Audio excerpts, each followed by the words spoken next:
personas. El Señor dio maneras de cómo hacerlo, gloria a Jesús. Porque Dios es ordenado. En Mateo 18:15, Él dio paso por paso. Si alguien está haciendo algo, ven, llámalo sola. Y si no te entiende, llámalo con un testigo, gloria a Jesús, o dos. Y si no te entiende ni con esos testigos, ni no a la iglesia, no declara los gentiles. El Señor dio pasos ordenados. El Señor explicó. Nosotros podemos llamarle la atención por Jesús, pero para hablar con un hermano hay que tener cuidado y hay que estudiarnos nosotros mismos, hay que examinarnos nosotros mismos, porque si Dios nos pone en la balanza, nos puede hallar más falta a nosotros que vamos a llamar la atención. Gloria a Jesús. Cuando yo veo, gloria a Jesús, esa palabra que el Señor me dice que traiga para este lugar, yo le digo, Señor, es una palabra bastante fuerte.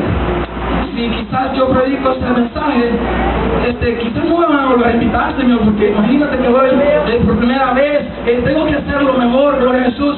Y el Señor me dijo, tú estás viendo hasta donde logras ver, tú estás percibiendo hasta donde logras percibir, pero